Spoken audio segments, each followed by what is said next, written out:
자, 볼게요, 여러분들. 잠깐만, 나오나? 자, 여러분들, 저는 여러분들 대신 화법 작문을 담당해줄 뒤에 보시면 이름 있습니다. 흥민이 여러분들이라고 합니다. 그렇죠? 보시면 되고, 시험 범위를 제가 오늘 좀 확정을 드렸기 때문에 이 정도면은 좀 자세하게 나가도 될 것 같아요. 여러분 시험 날짜는 언제인지 알아요? 정확하게 나왔네. 4월 거의 그때까지 그때 시험표는 안 나온 거죠?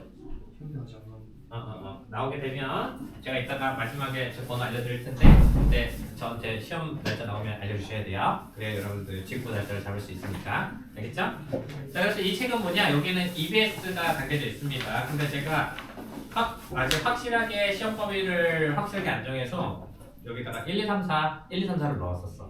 얘는 다음 주에 갖고 올 거를 좀 변형해서 한 책으로 엮을 거거든요. 근데 변형해서 다시 책으로 엮을 거예요. 이거는 일단 갖고 있다가 다음 시간에 만들어지는 교재에 추가하거나 첨가해 주시면 됩니다. 개념을 안 했기 때문에 저는 개념을 하고 이때 좀 할 거거든요. 그 내용을 보도록 할게요. 선물 잘 봤어요? 쓴 거 주시면.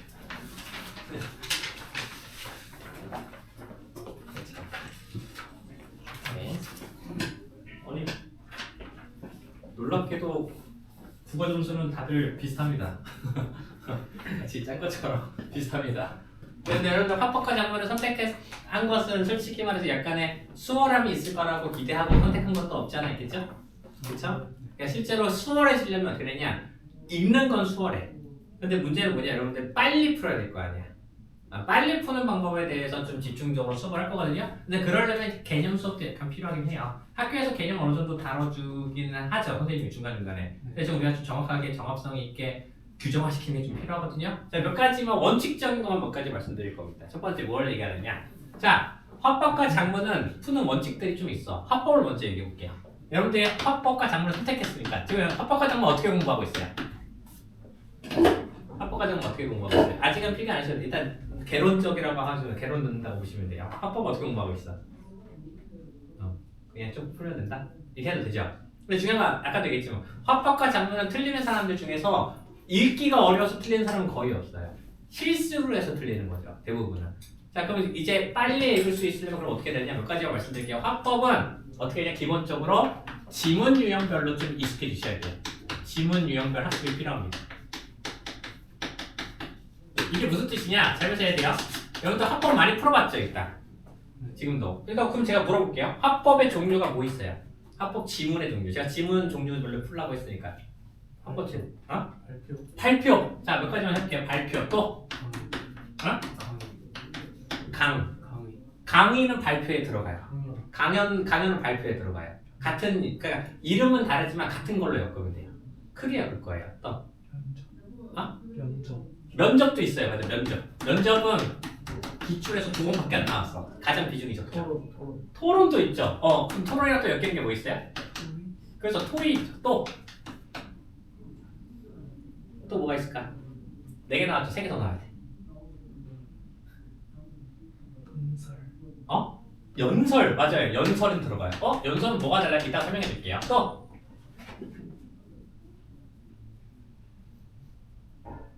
2개 더 나와야 돼. 그러니까 잘 보세요. 대답을 못한다는 것은 지금까지 여러분들은 이거를 정합성 있게 공부를 안 했다는 뜻이에요. 혹시 출석하셨을까요? 네. 다 왔는데. 네. 하나 더. 2개. 일단 뭐냐면 여기 협상이에요. 그리고 얘네들을 다 아우를 수 있는 사실은 대화라고 하는 측면이 하나가 더 나옵니다. 그러니까 크게 나누면 이 정도예요. 그러니까 여러분들이 지문에 익숙해진다는 게 바로 이제 공부를 할 때 잘 보셔야 돼요. 물론 내신에서는 그렇게 하진 않지만 기출에서나 우리가 모의고사에서 빠르게 풀려면 얘네들이 어떻게 전개되는지 어떤 내용에서 집중해야 되는지 내가 빠르게 알고 있으면 빠르게 읽을 수 있어요. 몇 가지 설명해 드릴게요. 발표는 해보셔야 돼요. 우리가 이거는 화법과 작문 기본적인 원칙에 다 들어가는 거예요. 우리가 글이나 말의 종류는 크게 2가지야. 글이나 말을 하거나 글을 쓰는 목적은 크게 2가지예요. 뭐랑 뭐예요? 하나 더. 정보 전달이랑 하나 더. 설득이죠. 그쵸? 그럼 정보 전달에서는 뭘 중심으로 보셔야 돼요? 그러니까 정보가 뭔데? 그러니까 객관적 사실이에요. 그러면 설득에서는 뭘 중심으로 보셔야 돼요? 설득에서는 주요. 주장이죠. 그 주장 있으면 뭐가 있어야 돼? 근거가 있어야 되죠. 그럼 주장과 근거는 무슨 관계가 있어야 돼요? 상관. 그러니까 무슨 관계? 그걸 무슨 성이라고 해요? 얘네들 주장과 근거가 정확해야 되죠. 일치해야 되죠. 그걸 우리가 뭐래? 논리적으로 일치하는 걸 뭐라고 그래요? 타당성이라고 해요.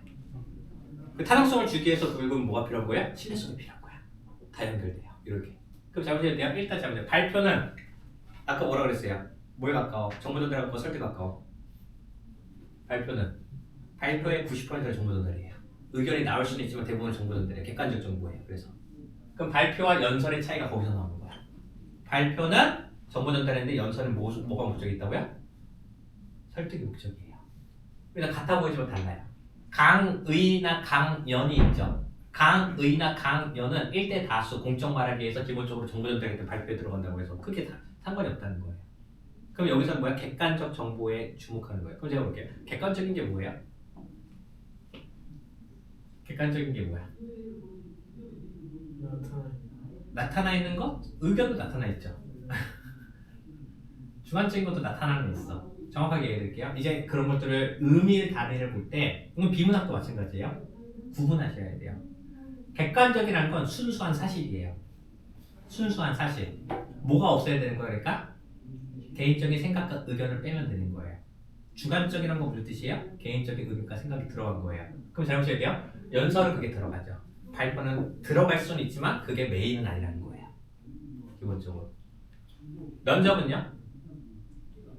면접은 어떻게 내용이 전개돼요? 그러면? 그럼 잘 보세요. 발표를 읽을 때는 어떤 사람이 어떤 주제를 가지고 있을 때 그거에 대한 객관적인 정보나 혹은 그거에 대해서 의견을 얘기 하게 되면 그걸 구분해서 머릿속에 넣어놓을 수 있으면 되는 거예요. 그렇게 읽으면 되는 거고 면접은 어떤 거예요?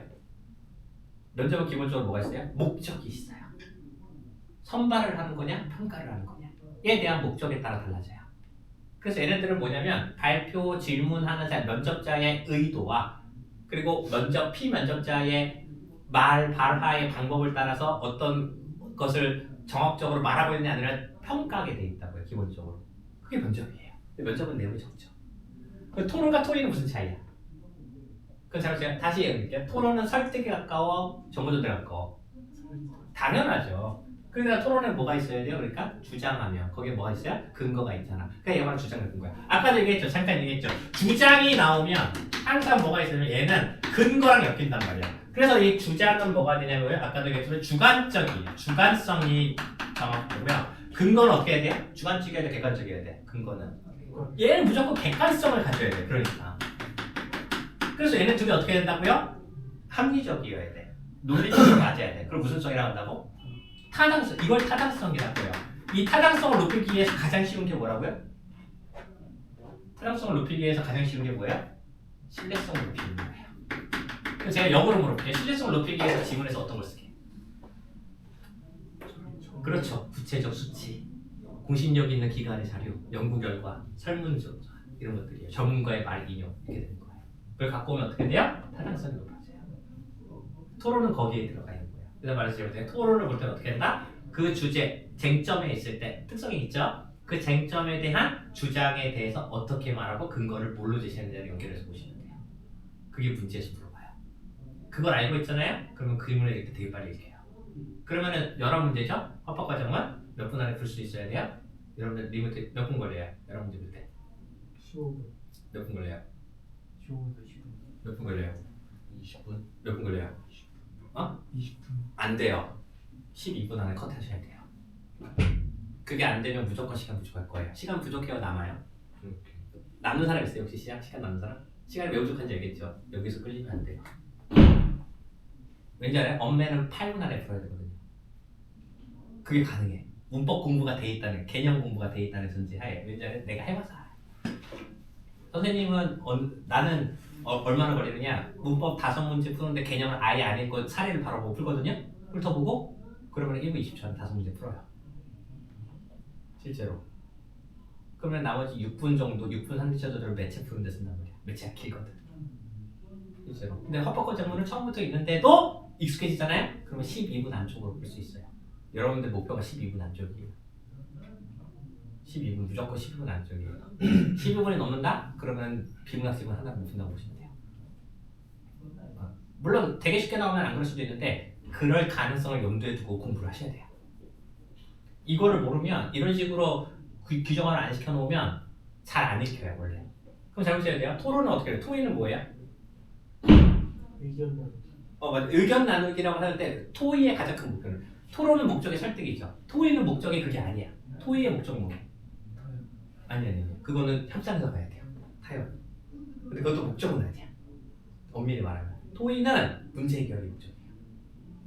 문제 해결이라고 했어. 그럼 여러분 어떻게 해야 돼요? 이제 지문이 어떻게 지는 게 전개되는지 머릿속에 떠올려야 돼. 문제 해결하려면 뭐부터 얘기해야 돼?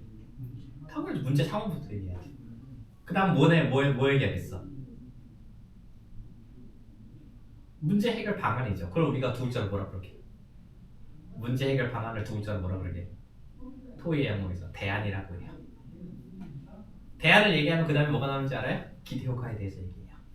이런 대안을 선택하면 사람들마다 의견이 다를 수는 있어. 하지만 협력적인 말하기야. 얘네들은 경쟁적인 말을 하고 얘네는 협력적인 말을 그 차이예요.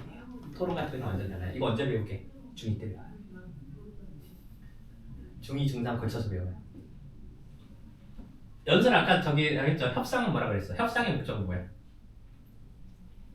이게 목적이 달라. 자 보세요. 갈등 조정이 전체적인 목적이면 협상에 참여하는 주체들의 목적은 달라. 협상에 참여하는 주체들의 목적은 뭐게? 그렇죠. 이익 추구예요. 근데 뭐가 문제가 되는 거야? 이익이 서로 부딪힐 때예요.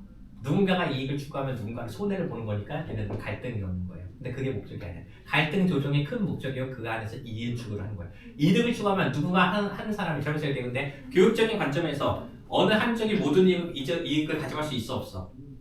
교육적으로 가져갈 수 없죠. 그래서 뭘 해야 돼? 이득을 취하기 어느 정도 최소한의 이득을 가져가기 위해서라도 뭘 해야 돼 그러면 내가 그렇죠 양보. 그래서 문제에서 그렇게 나오는 거야. 뭘 양보했고 뭘 조정했고 뭘 타협했고 마지막에 그래서 합의문을 조정했고 받아들였고 어쨌는지를 다 오게 되는 거야. 문제 요소가 거기 있다. 이게 익숙해지면 문제를 풀 때 되게 빨리 익혀요. 그래서 근데 이게 어떻게 돼요? 머릿속에 다 있어야 돼. 근데 되게 많을 것 같죠? 별거 없어요. 이따가 개념을 공부해보면 알겠지만 생각보다 별거 없어요. 머릿속에 정합적으로 하니까 내가 얼만큼 익숙해질 수 있느냐예요. 왜 그렇게 돼야 되냐? 해보셔야 돼요. 또 국어는 다른 과목과 다르죠. 예를 들면 여러분들이 어떤 항목이 좀 약해. 어떤 표현법이 약해. 어떤 문제형이 약해. 그럼 그 문제 100문제 못 풀어. 수학이랑 달라. 수학은 그 문제형에 대한 그거 관련된 거 변형된 거 100문제 풀 수 있죠. 100문제까지는 아니고 몇십 문제 달라고 하면 줄 수 있잖아. 그거 학원에서 어디서든. 국어는 안 돼요. 내가 약한 게 뭔지 내가 인식하고 있어야 돼. 그게 언제 나올지 몰라. 그게 국어와 다른 과목의 공부의 차이점이에요. 세부적인 항목을 다룰 수가 없어. 다룰 수 있는데 나올 때까지 공부를 하는 거야. 그게. 그럴 수밖에 없어요. 근데 공부의 원리라는 건 사실 거의 다 비슷해요. 다시 해보세요. 협상했고 대화는 뭐야? 대화는 이런 것들 다 아우르는 거죠. 대화의 가장 큰 목적은 어쨌든 문제 해결이에요. 대부분의 문제 해결이에요. 문제 사항이 있거나 목적이 있어서 대화를 하는 거야. 얘네들은 사실 이 대화라고 하는 건 아우러져요. 그래서 대화는 문제를 낼 때 뭐라고 그러지? 단순하게 단독으로 잘 안 나와. 이 단독으로 나온 건 2015년 이후로 없어요. 대화가 단독으로 나온 거. 대화는 항상 뭐랑 엮어서 나와요? 다음은 발표 준비를 위한 학생들 간의 대화이다. 그리고 그 다음은 학생의 그 발표 대화를 발표로 만든 무슨 건의문의 초고이다 이렇게 나와요. 그래서 대화는 요즘에 그렇게 나오는 거예요. 대화는 단순하기 때문에. 그렇죠? 그럼 어떻게 되냐? 이게 큰 틀이잖아요. 큰 틀을 했어? 그러면 이 큰 틀에 대해서 공부를 하시면 돼요. 이제 익숙해지면 돼요. 그럼 이제 어떤 지문이었어? 발문을 보고 어떤 지문이야? 그러니까 인터뷰, 담화문 이런 거 있죠. 대화에 들어가요. 대부분. 대화는 되게 여러 방면으로 나올 수 있어. 문제 해결이라고 하지만 여러 요소들이 이제 들어가는 거예요. 맥락이라든지 이런 것도 일단 배울 거. 그게 나오는 거예요. 무슨 말인지 알겠죠? 그럼 장문은요? 장문은 어떻게 나오게? 장문은 얘도 뭐예요? 지문 유형 플러스 얘도 지문 유형도 되고요. 플러스 얘는 문제 유형이 좀 더 치중하셔야 돼요. 근데 얘는 지문 유형보다 지문 유형은 사실은 엄청 힘을 안 들여도 돼요. 문제를 지문이 너무 뻔해. 나오는 지문이 진짜 뻔해요. 얘처럼 다채롭지가 않아. 내용이 막 바뀌거나 막 이러지 않아. 근데 얘는 형식이 되게 유해. 그래서 문제 유형에 좀 치중하시면 돼요. 문제 유형이 어떻게 나오느냐? 자, 글쓰기 5단계 이것도 중학교 때 배웠어요. 몇 단계야? 글쓰기 단계 몇 단계예요? 중2 2학기에는 1학기에 잠깐 근데 끊어서 배워서 그래. 2학기 때 이렇게 총체적으로 좀 배우긴 하거든요. 고1 때도 잠깐 배우긴 해. 기억이 나요? 맞나요? 5단계 하면 뭐부터 해야 될 것 같아? 어?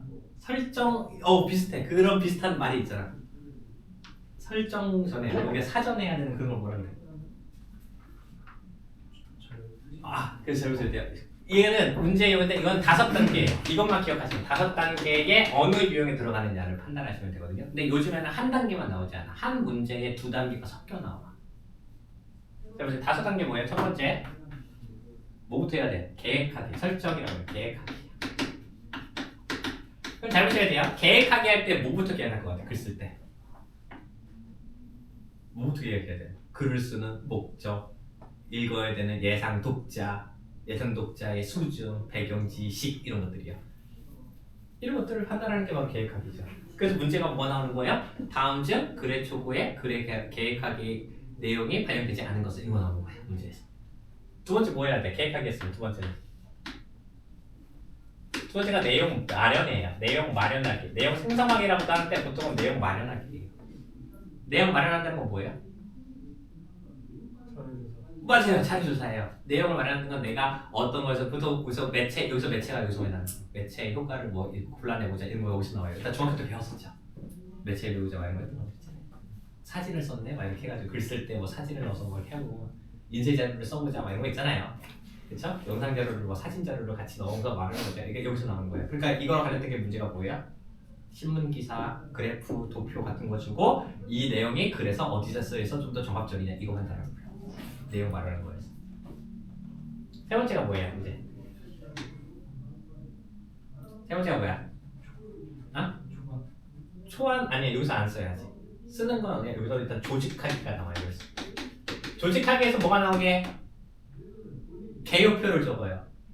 그래서 서론, 본론, 결론 나눠져 있어. 서론에 뭐 있고 주제가 뭐 있고 이렇게 해가지고 본론에 문제점이 2개면 해결책 2개여야 되고 이런 거 나와요. 이게 조직하기예요. 네 번째는 뭐예요? 이제 오셨어요. 이게 표현하기예요. 적어보자. 실제로 적어보자. 촉으로 쓴 게 보통 여기서 나오는 거야. 그래서 얘는 문제에서 어떻게 나오는지 알아요? 고치는 거 나와요. 어떻게? 빈칸 나오거나 고치는 거 나오죠. 이거 같이 고쳐서 이제 조건 문제가 나와요. 조건은 2가지죠. 내용 조건, 표현 조건. 서리법을 쓰자, 비유법을 활용해라. 이게 내용 조건, 표현 조건. 내용 조건은 뭐예요? 어떤 내용을 반영할 것 이런 거 나오는 거예요. 5번째가 뭐예요? 이제 표현은 글쓰기까지 했어. 그럼 이제 뭐 어떻게 해야 돼요? 그 수정하는 걸 뭐라고 해요? 고쳐쓰기라고 하죠. 최고라고 하죠. 그러니까 이건 뭐예요? 약간 문법적 지식이 들어가죠. 하지만 그러나 이런 것들. 통일성, 응집성을 따져가지고 이게 들어가는지 안 들어가는지 따지는 거. 그게 여기 들어가는 거예요. 그래서 문제 유형 위주로 공부를 해보시면 훨씬 더 빠르게 풀 수 있어요. 근데 중요한 건 뭐예요? 알고 있는 걸로 끝나면 안 돼요. 내가 그걸로 익숙해져야 돼요. 실제로 익숙해져야 돼요. 익숙해지기까지가 생각보다 오래 걸려요. 왜냐? 여러분들 아는 것과 이해하는 것은 구분하셔야 돼요. 아는 것과 이해하는 것을 구분하는 게 무슨 말이냐면 우리 잘 보셔야 돼요.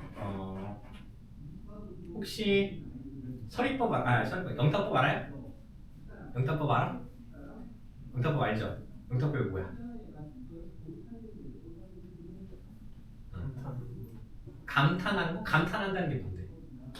영탄이랑 감탄은 돌려받기 같은 거긴 한데 틀린 건 아니에요. 근데 이제 문제 추임새는 영탄과 관련이 없어요.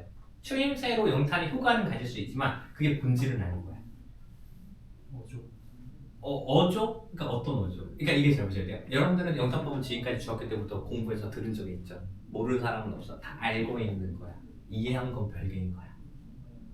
왜 그러냐? 이해했다라고 하는 건 어떤 상황에서 어떤 말로 내가 표현할 수 있거나 반대로 이거 역으로 말하면 어떤 상황에서 어떤 표현이 있더라도 내가 그것을 떠올릴 수 있다는 거예요. 역으로 말하면 설명할 수 있거나 떠올릴 수 있거나 그게 이해했다는 거예요. 영탄법은 어떤 감정을 강하게 표현하는 모든 수단을 얘기하는 거예요. 크게 기출에서는 5가지가 있죠. 어떻게 있어요? 감탄형 어미, 감탄사, 문장 부호 느낌표를 쓰거나 또 뭐 있어? 혹격조사를 쓰거나 그래도 뭐 있어요? 의문형 어미로도 할 수 있어요. 그렇죠? 그러면서 고전시가에서는 영탄법과 설립법이 같이 쓰인단 말이야. 그래서 이게 이 정도 해야 이해한 거야. 반대로 얘기하면 선택지나 지문을 봤을 때 이것도 감정을 강하게 하니까 영탄법이라고 할 수 있어라고 내가 떠올릴 수 있어. 이 정도 돼야 이해하는 거 똑같아요. 국어에서 우리가 텍스트를 받아들인다는 것은 내가 얼마큼을 이해할 수 있는지를 판단하는 거예요.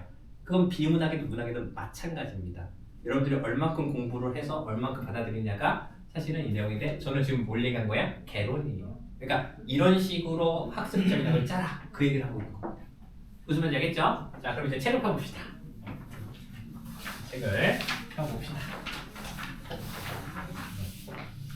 이 책은 어떻게 되어 있냐면 교과서 학습, 즉 EBS의 교과서 학습이 나와 있고 그 개념을 익히고 어떻게 문제가 출제될지를 잠깐만 살펴본 다음에 뒤에 지문 분석을 할 건데 플러스 내가 일반적인 개념들 있죠. 교과서나 이런 데서 할 수 있는 일반적으로 나오는 개념들도 뒤에 추가로 돼 있거든요.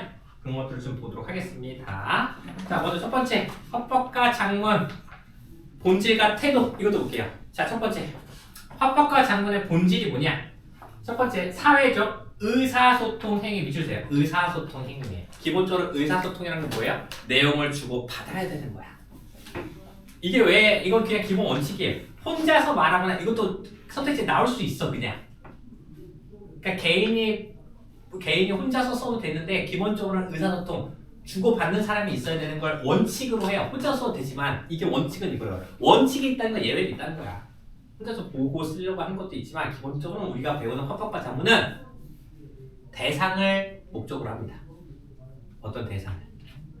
다음 밑에 볼게요. 화법과 작문은 사회 구성원 간의 말이나 글을 주고받는 의사소통 행위이며 다음과 같은 밑주세요. 사회적 기능. 자, 우리가 사회적 기능을 보면 이 얘기가 왜 나오는지를 구분하셔야 돼요. 사회적 기능이 있다는 건 무슨 기능도 있다는 거야?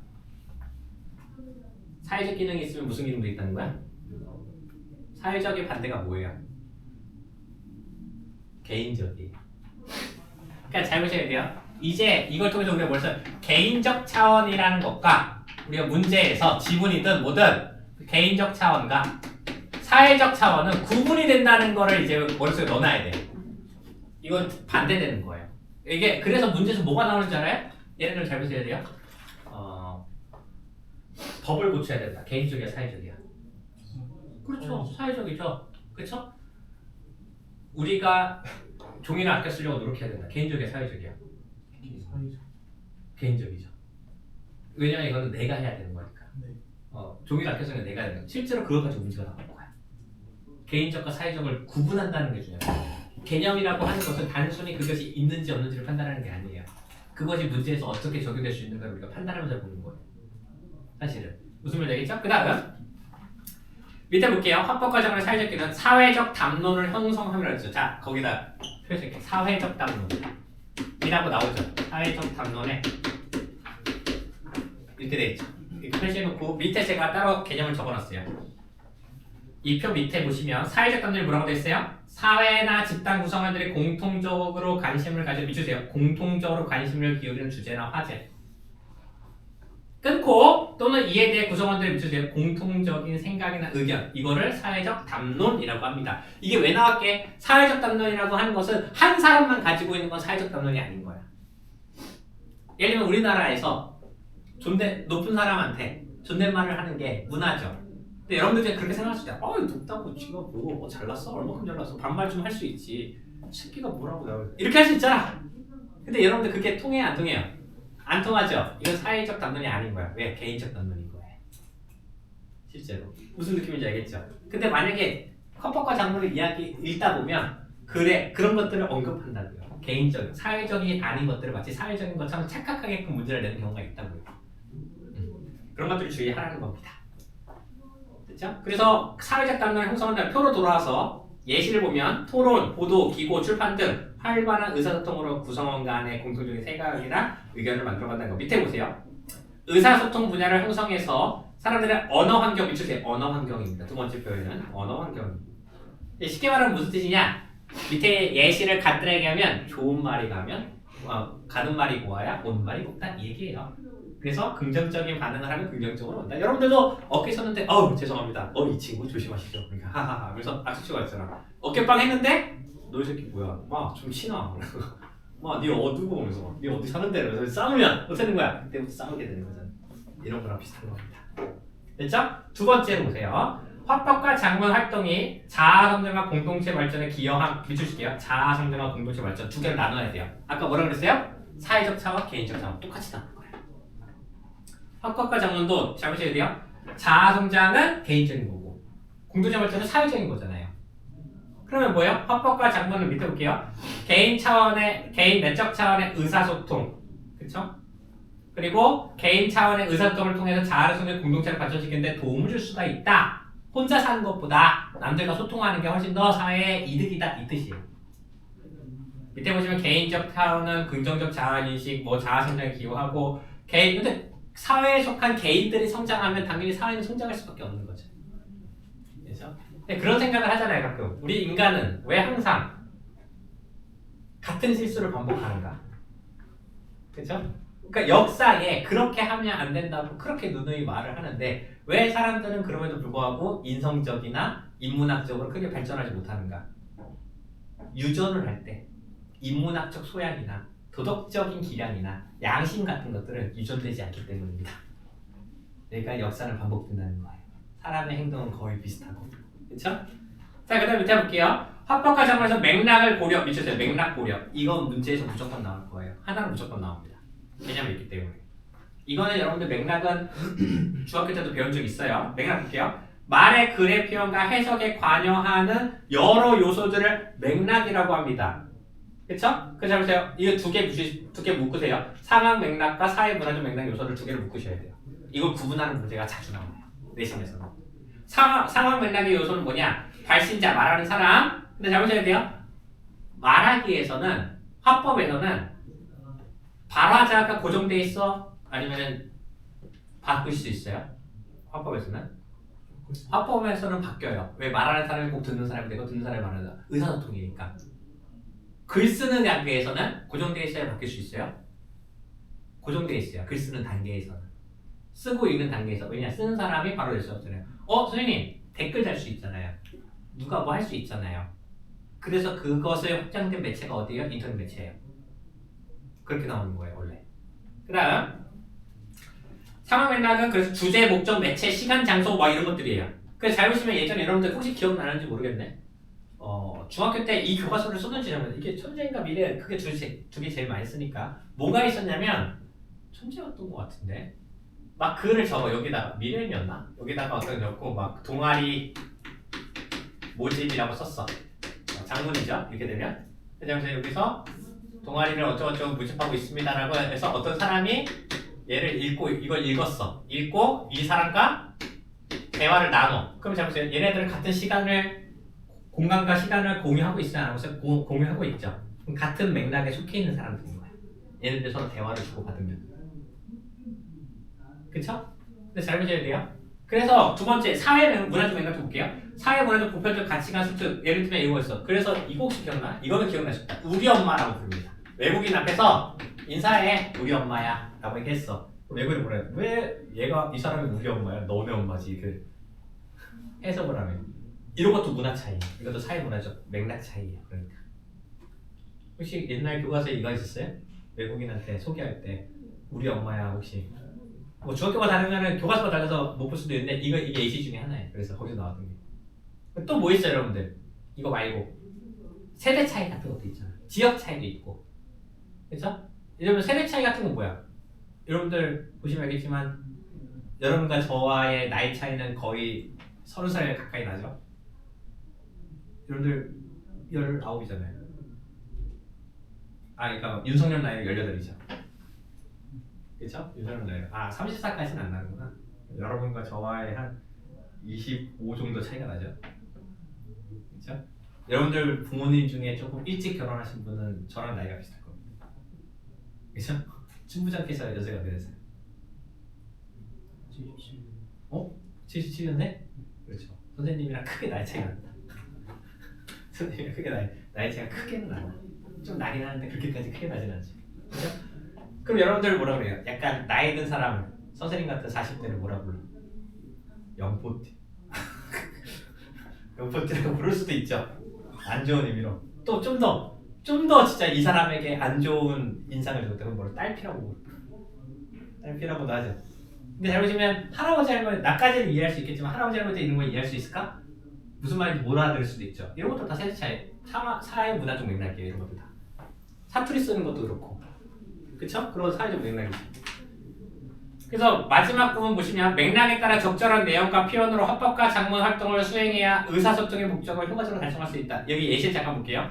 발표할 때 주어진 시간을 주셔야 돼요. 그냥 이런 걸 보시면 되는 거예요. 이제 맥락을 배웠으면 시간에 관련된 거 혹은 공간에 관련된 거 이런 거는 상황 맥락이구나. 근데 밑에 보세요. 지역마다 여기 지역이죠. 밑줄 지역. 예를 들면 대표적인 이런 거 있죠. 여러분들 주변에 혹시 경상도 사람들이 있으세요? 혹시 어른들 중에 친구나 경상도 사람. 거기 추임새 중에 뭐냐면 만나가 있어요. 내가 어제 걔를 만났는데 만나 이렇게 한단 말이야. 만나 이렇게 한다. 만나 그럼 우리는 무슨 뜻을 받아요? 보통 일반적으로 만나는 무슨 뜻이에요? 네 말이 진짜 사실인 거야? 근데 경상도나 이런 데서는 만나 하면은 그렇구나예요. 그냥 그렇구나야. 진짜 물어보는 게 아니야. 이런 것들도 사회문화적 맥락 차이. 근데 잘 보시면 내가 되게 단순하게 얘기해서 그렇지 실제로 글을 읽을 때 잡아 합법인 장면에 대한 이런 요소에 대해서 문제가 이런 글이 있어. 그럼 문제에서 무조건 나와요. 100%.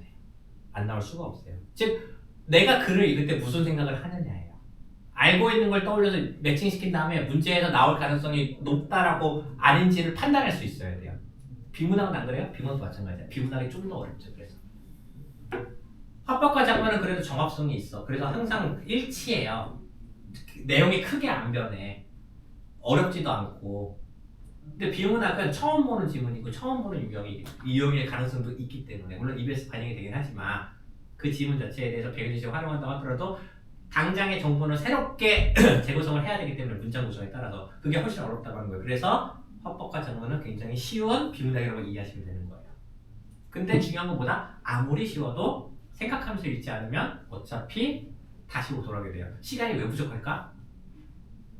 여러분들 합법과 장문 했는데 왜 15분 20분씩 쓸까? 읽어, 문제 봐, 다시 앞으로 돌아오니까 그래요.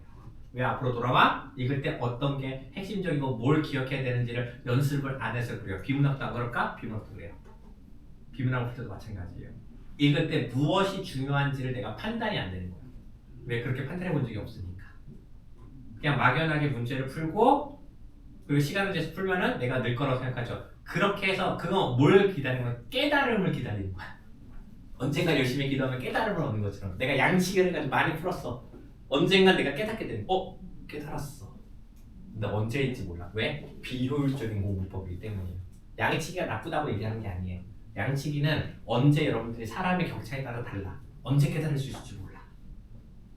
그런 것들을 좀 잘 고려해서 공부를 해보셔야 돼요. 자, 그 다음 뒤에 보세요. 다음 쪽 5페이지 보시면 합법과 장문의 태도를 볼게요. 우리 언어 공동체 담화 관습과 장문 관습을 이해한다라고 되어 있죠. 우리가 아까 전에 사회적 담론 플러스 이제 관습도 있다는 거죠. 언어 공동체는 특정 언어 방식과 태도를 공유하는 집단. 우리 당연히 언어 공동체죠. 언어 공동체의 담화 관습은 말하기나 쓰기에 미쳐주세요. 형식과 내용. 그러니까 잘 보셔야 돼요. 우리가 형식과 내용도 구분한다고요. 아까는 사회적 차원과 개인적 차원도 구분해서 형식과 내용도 구분한다고요. 형식 잘 보세요. 대상에 따라 말하는 글쓰기에 따라 달라지고 상황, 대상 동그라미 치고 상황 달라지고 시대 동그라미 치세요. 이게 바로 형식적인 것의 차이를 드러내는 요소들이에요. 대상, 상황, 시대에 따라서 달라진다고. 시대가 달라지면 형식도 달라진다고. 상황에 따르면 형식이 달라진다고. 대상에 따라지면 형식이 달라진다고요. 내용도 마찬가지예요. 내용은 대상, 첫 번째 대상 똑같죠. 두 번째 보세요. 언어 공동체의 여기 동그라미 규범과 가치예요. 규범과 가치의 동그라미. 그리고 마지막에 뭐 있어요? 자신의 말과 글에 언어 공동체에 미치는 영향 미쳐주세요. 언어 공동체에 미치는 영향. 이것까지 보세요. 잘 보셔야 돼요. 형식이란 건 뭐냐? 우리가 그래서 글을 쓰거나 이럴 때 이거 무슨성이라고 해요? 형식의 일치를 우리가 무슨성이라고 부르게. 이거는 개념으로 나오기 때문에 알고 있어야 돼요. 문제에서 되게 자주 내신에서 자주 나와요. 형식의 일치의 정도를 무슨성이라고 부르게. 이건 중3 때 배우지 마. 이거 뭐라는 줄 알아요? 이거를 응집성이라고. 내용이 일치 정도를 무슨 성이라고 불러요? 그렇죠. 그게 바로 통일성이에요. 그럼 잘 보셔야 돼요. 헌법에서도 마찬가지고 장문에서도 마찬가지야. 형식 정보에서 벗어나면 응집성이라고 그러고요. 내용에서 벗어나면 통일성이라고 해요. 그 응집성은 장문에서 많이 다루고요. 통일성은 헌법적으로 다 다뤄요. 그래서 특히 토의에서 벗어나면 그건 벗어난 거예요. 그건 우리가 다루고 있는 토론에서 그건 우리가 다루고 있는 주제에서 벗어난 거니까 제지한단 말이에요. 사회에다가. 그러면 통일성을 해치는 거네 이렇게 이해하고 보시면 돼요. 그럼 비슷한 문제 선택지 통일성이라는 말은 안 써도 그런 요소들을 들어가는 문제들이 있다는 거예요. 그게 나온다는 걸 알고 있으면 우리가 문제를 풀 때 굉장히 수월하다는 거죠. 지금 글을 읽을 때 빨리 읽을 수 있어요. 됐죠? 말과 글을 전달하는 방식도 언어 공동체 담화 관습을 따릅니다. 밑에 보면 표현 방식과 전달 방식 볼게요. 전달 방식이 적절하지 않으면 의사소통이 원활하지 않는다는 거 당연한 거 아니에요? 그리고 우리 언어 공동체를 상대방을 존중하는 언어 예절이 나오는데 잘 보세요. 존대 표현과 겸양 표현이라고 돼 있죠. 근데 이거 구분하셔야 돼요. 존대는 뭐예요? 존대는 어떻게 하는 거예요? 상대를 높이는 거예요. 를 높이는 거예요. 겸양은 뭐 하는 거예요? 겸양은 구분하셔야 돼요. 구분하셔야 돼요. 자신을 낮추는 거예요. 이 두 개를 구분하셔야 돼요. 반대로 우리가 글을 읽거나 할 때 헌법과 장문의 글을 읽을 때 상대를 높이는 표현이나 자신을 낮추는 표현이 나오면 문제의 가능성이 높다고 이해하시면 돼요. 나올 가능성이 한 80%인데요. 얘네들. 그러니까 보면 떠올려야 되는 거예요. 그게 이해한 거겠지. 상대방에게 피해가 되는 직접적인 표현은 상가는 관습이 있다. 그래서 우리가 뭐야? 경륜이라는 걸 배워요. 고1 때 배웠어. 기억나요 혹시? 요령의 경륜, 관용의 경륜 해가지고 고1 때 배웠던 거 기억나요? 기억나는 사람은 뭐냐? 그러니까 사실은 원래 했어야 되는 것들이에요. 근데 학교 선생님들이 많이 이걸 뛰어넘어. 잘 안 가르치셔. 쉽다고 생각하니까. 실제로 쉽기도 하고. 근데 문제는 나오는데. 아무튼 그 뒤에 있어요. 제가 따로 정리해놨어요. 이따가 볼 거예요. 두 번째, 말을 하거나 글을 쓸 때 윤리의식. 이거 똑같은 거 아니에요? 그러니까 잘 보셔야 돼요. 여러분 말할 때 좋은 말 해야 돼? 나쁜 말 해야 돼? 아 당연하죠. 그 글 쓸 때 남의 거 갖고 오면 돼? 안 돼? 안 되죠. 갖고 올 거면 어떻게 해야 돼? 그렇죠. 완전 잘 생각해봐. 다 알고 있죠. 근데 글을 읽거나 말을 할 때 출처를 안 남겼어. 얘기를 안 했어. 그럼 뭐가 나왔어요? 출처에 대한 뭔가 얘기할 게 나온다. 예를 들면 토론했어. 근거를 갖고 왔어. 우리 집, 옆집 철수가 쓴 글에서 그렇게 아니라고 했습니다. 그럼 뭐에 문제 100% 나와요? 뭐에 대해서 문제 나오겠어? 그렇죠. 신뢰성에 문제가 있다고 문제 나오죠. 100% 나오죠. 이렇게 너무 단순하게는 안 나오겠지만 그 무슨 느낌인지 알겠죠? 근데 너프하게 얘기하는 거예요 그냥. 무슨 말인지 알겠죠? 그런 식으로 나온다. 까지만 알고 있으면 돼요. 됐죠? 뒤에 문제 볼게요. 넘겨보시면 여기 원래 EBS라고 들어가는데 왜 문자가 날아가는지 모르겠어요. 인쇄하는 도중에 날아가는 것 같아요. 잉크젯이나 내가 볼게요. 다음은 대화예요. 자, 대화가 나왔죠. 그럼 잘 보세요. 이 대화가 무슨 요소를 갖고 있는지를 판단하셔야 돼요. 대화는 아까 내가 기본적으로 뭐라 그랬어요? 대화는? 그 기본적으로 문제 해결이에요. 근데 문제 해결이란 게 여러분들은 그냥 뭔가 안 좋은 거 있어. 그걸 뭐 이렇게 풀어나가야 돼. 그게 아니야. 문제 해결이라는 건 기본적으로 요구가 있다는 거예요. 그러니까 기본적으로 여기는 문제 나오는 건 요구와 충족이에요. 요구와 충족의 문제야. 뭔가 원하는 게 있고 여기서 말하는 요구는 목적이라고 해도 돼요. 그거에 대한 어떻게 충족시키느냐예요. 기본적으로. 그게 이걸 뭐라 그래요? 그러니까 문제상의 이런 것들도 다 문제에 들어가는 거예요. 사실은. 문제에 들어가는 거예요. 한번 볼게요. 큐레이터가 얘기합니다. 시간을 내서 관람객 감상평 코너에 신청해 주셔서 감사해요 이럽니다. 뭐라고요?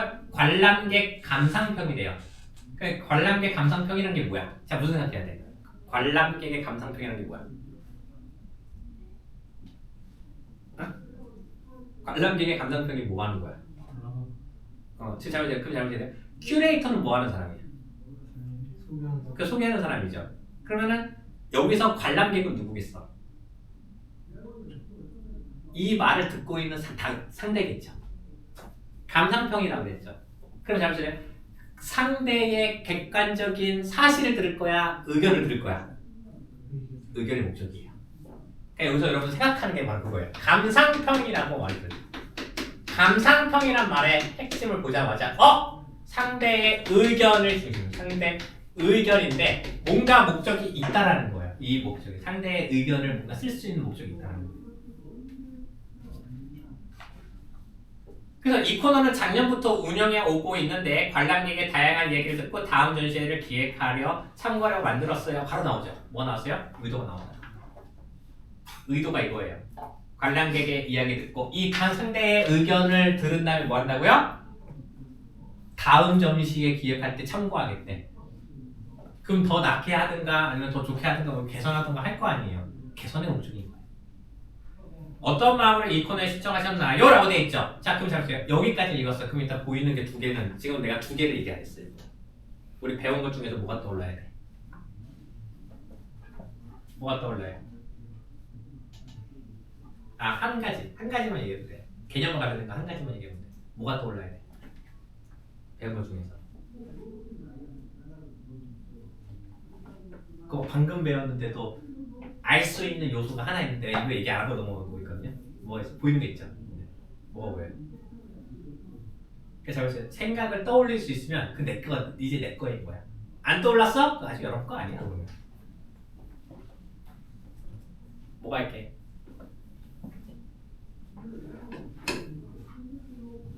뭐가 나올게? 방금 우리 한 몇 분이야? 한 7분 전에 얘기했거든요. 그거 기억이 안 나죠? 상대방을 뭐하는 관습이 있었죠? 그렇죠. 여기 써있죠. 경어체를 쓰잖아요. 그리고 마지막에 뭐 있어요? 첫 번째 되면 감사해요 붙어 있잖아요. 요를 쓰네요. 그럼 뭐였어요? 바로 경어체. 바로 경어체를 사용하고 있다는 거예요. 경어체를 쓴다는 건 뭐야? 우리의 관습, 상대를 높이는 관습, 담화 관습. 이 관습이 적용되어 있는 거구나.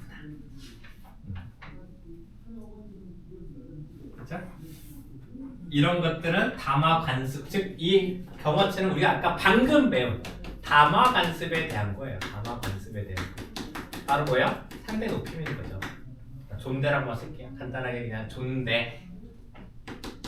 그럼 반대로 얘기하면 뭐예요? 이거에 대해서 문제가 나올 수도 있다고 내가 생각하는 거예요. 이게 생각할 수 있는 거예요. 기본적으로.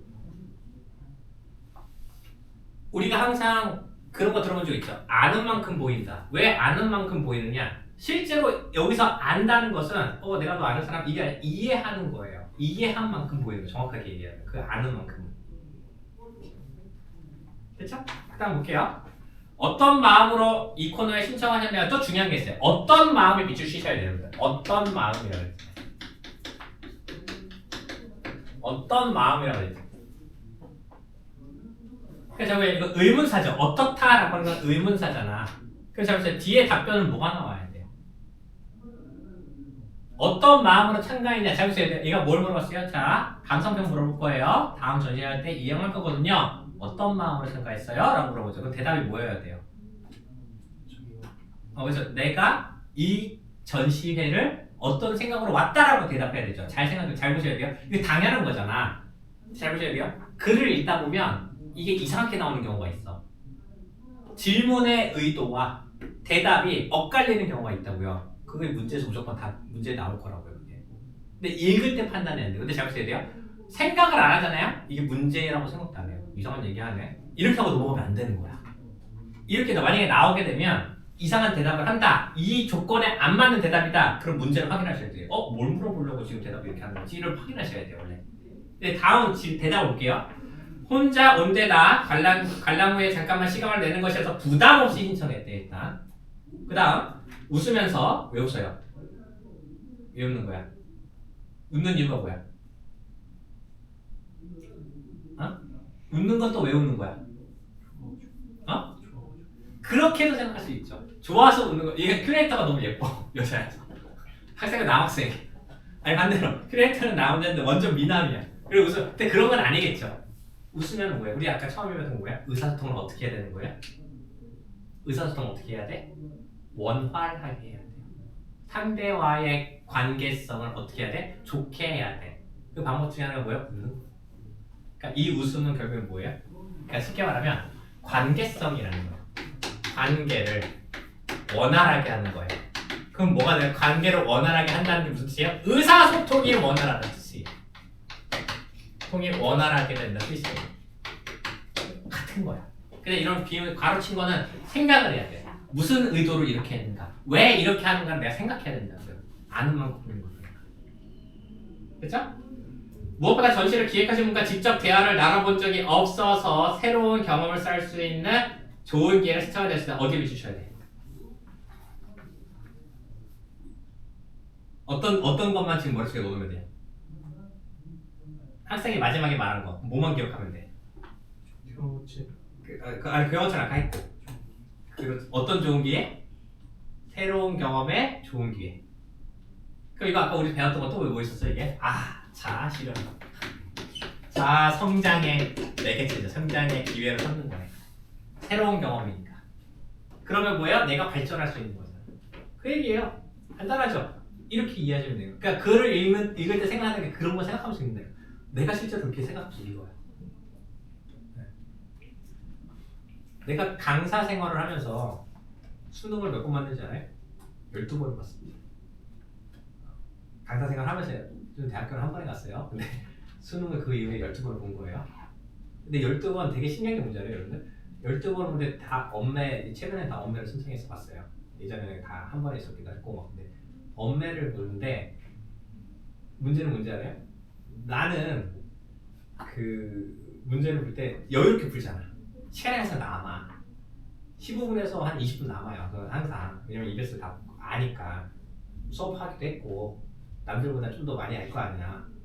근데도 되게 막 여유롭게 푸는데도 무조건 만점 받진 않아요. 한두 개 틀려요. 여유롭게 푸는데도. 실수를 할 수 있는 게 국어라는 거예요. 아무리 지식이 많고 훈련이 잘 돼 있어도 실수를 할 수 있는 게 그러니까 수능 맞춰줬을 때 진짜 대단한 거야. 그러니까 내가 왜 계속 이런 개념에 대한 이해와 아는 것을 구분하라고 하느냐. 실제로 국어는 실수가 많기 때문이야. 엄매는 실수를 많이 할 수 없는 영역이거든요. 합법화 작물은 실수를 했다. 다. 왜? 아침 시간. 내가 완벽하게 집중력이 안 올라왔어. 아침에 좀 약한 사람들, 저렴인 사람도 있고 집중력이 안 올라온단 말이야. 그럼 뭐 해야 돼요? 그래서 합법 작물 먼저 푸는 거예요. 쉬우니까 그나마. 자신 있는 거 먼저 풀라고 했을 때 뭐부터 푸는 게 나아요? 사실 합법 작물 먼저 푸는 게 나아요. 제일 쉬우니까. 읽기가 편하니까. 부담이 없으니까. 근데 시간이 끌리잖아 그러면. 근데 선생님 저는 이거 먼저 풀라고 그랬는데 집중력이 안 올라서 시간이 끌려? 그럼 문항 먼저 풀어야죠.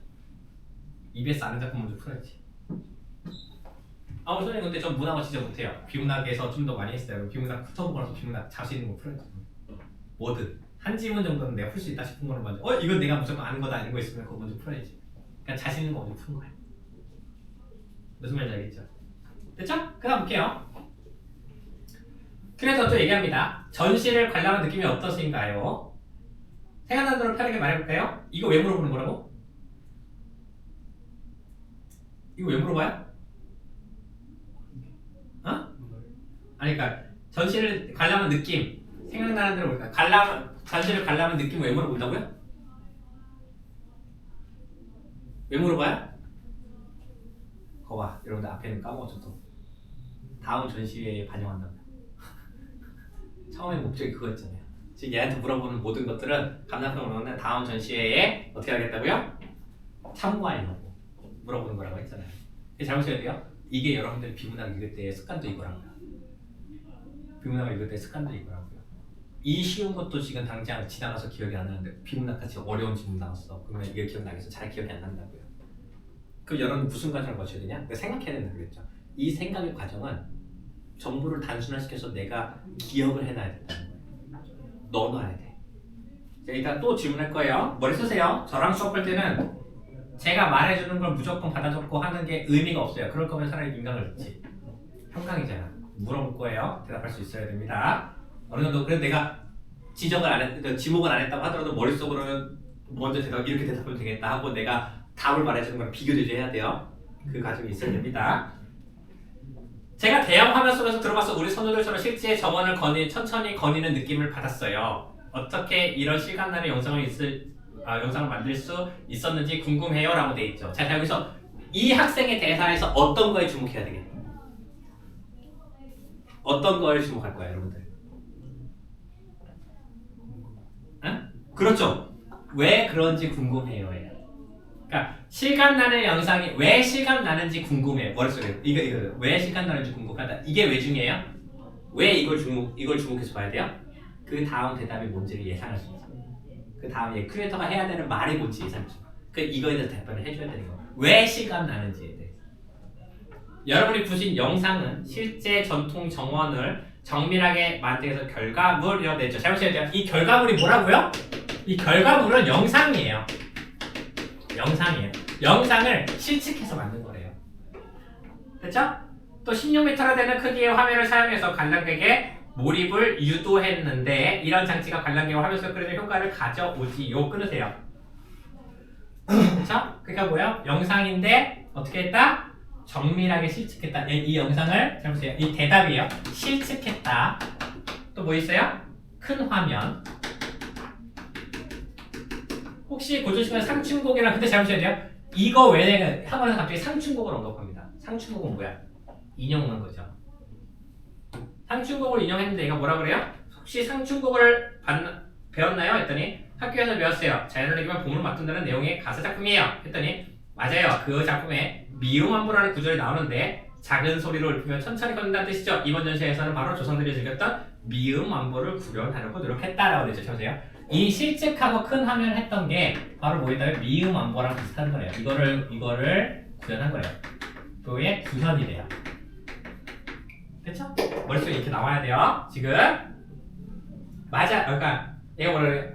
제가 정원을 거니는 듯 생생함을 느낄 수 있었던 건 기획 의도가 잘 구현된 덕분이었군요. 됐죠?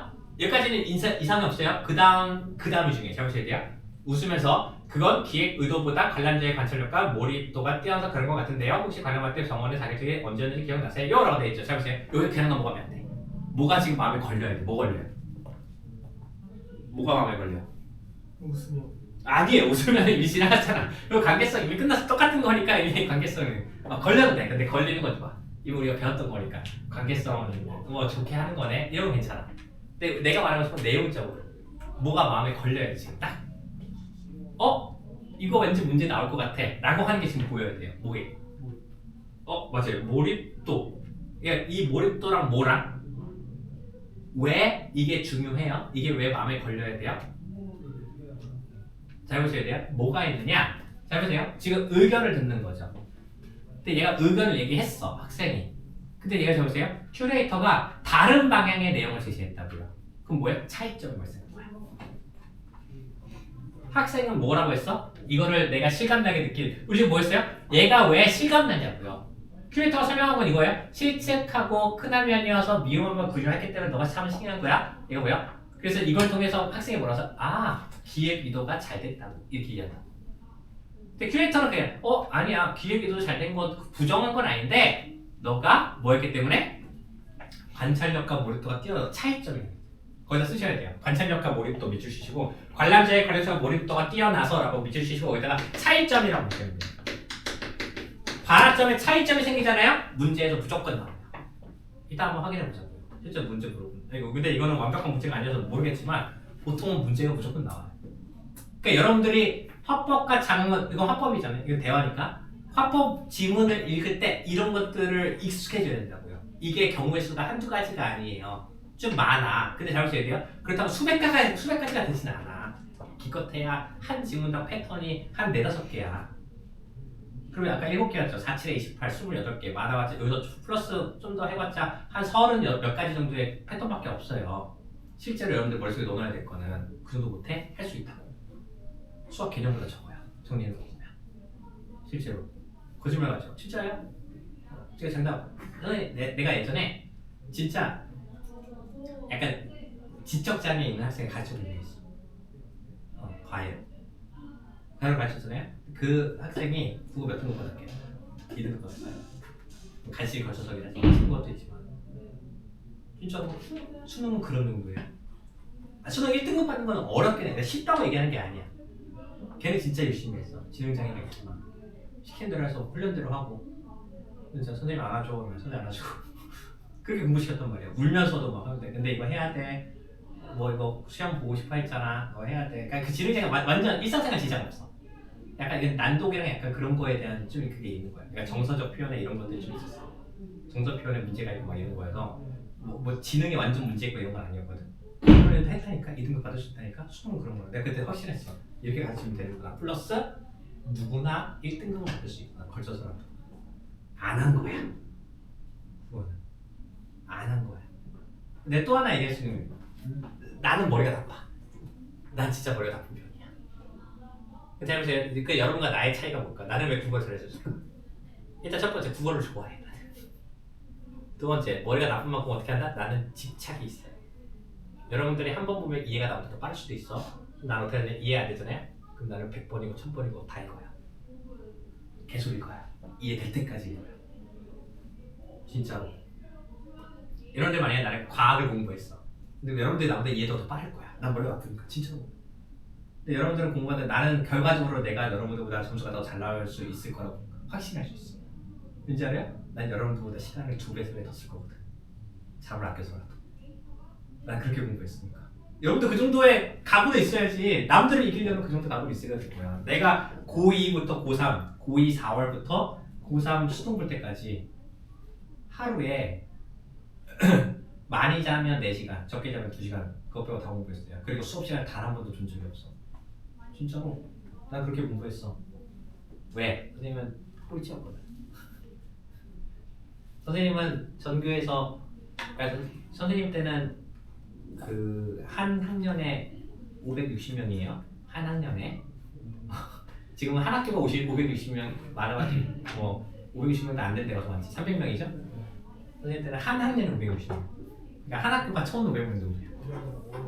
그런 걸 할 거야?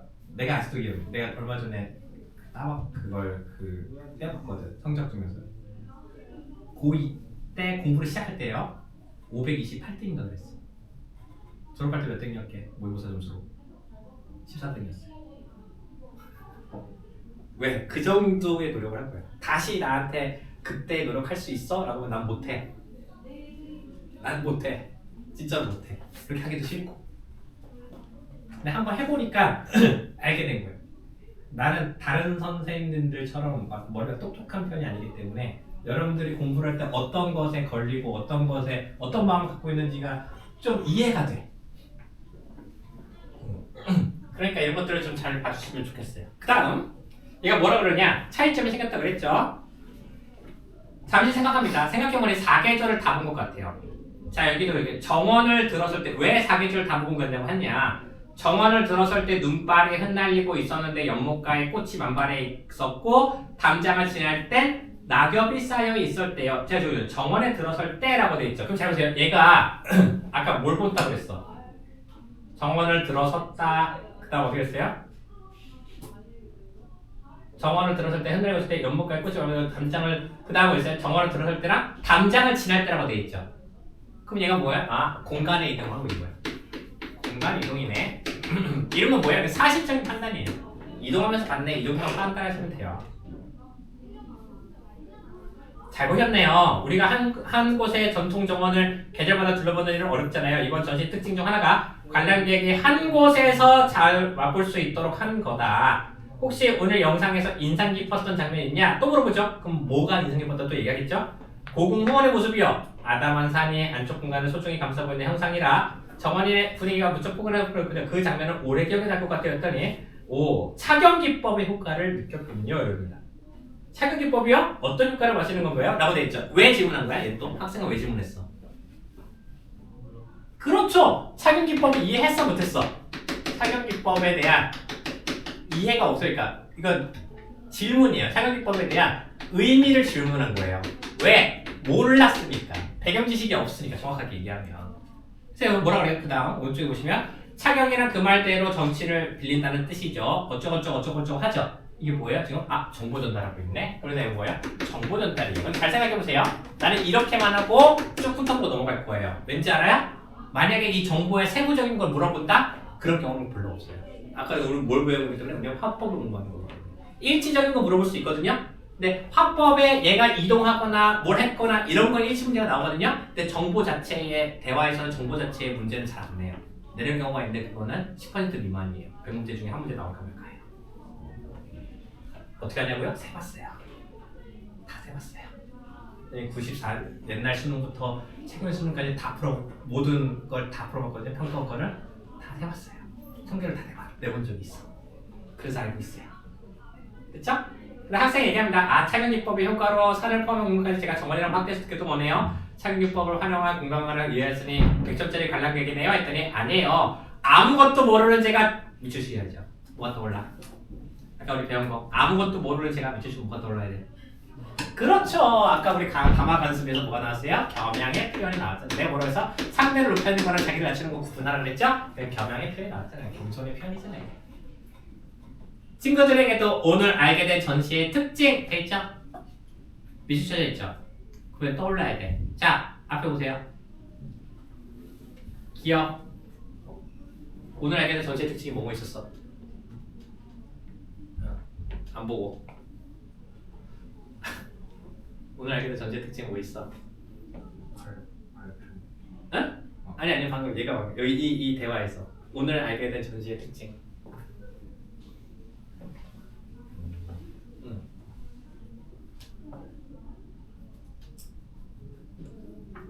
응? 기억 안 나요? 뭐 기억나는 거 뭐 있어? 착용기법 방금 했으니까 기억나죠? 또? 실측해서 또? 그렇죠, 사계절. 그래서 그게 두께 묶이면 미음한부. 하나 더.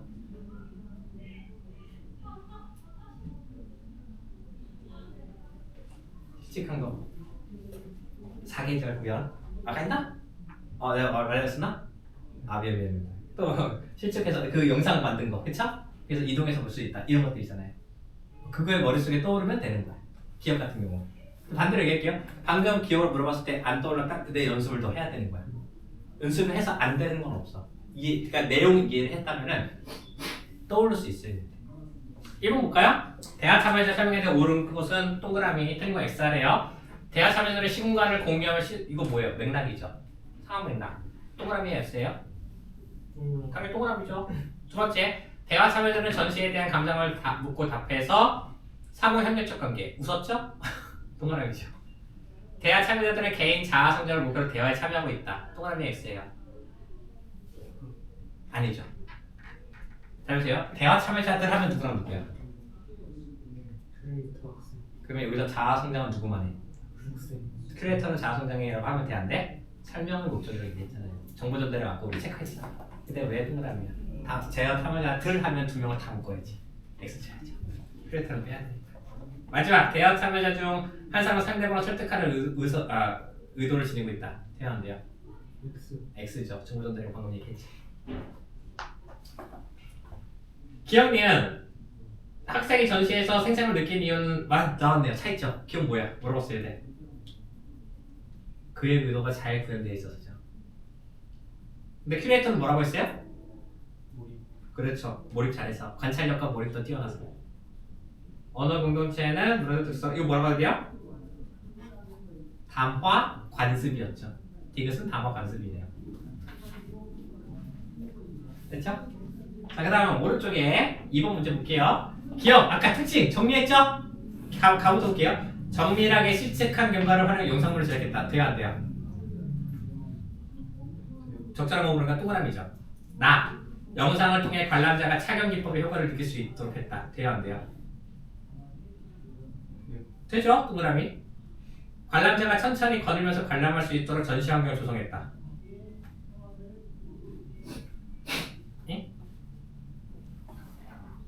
관람자가 천천히 거닐면서 관람할 수 있도록 전시 환경을 조성했다.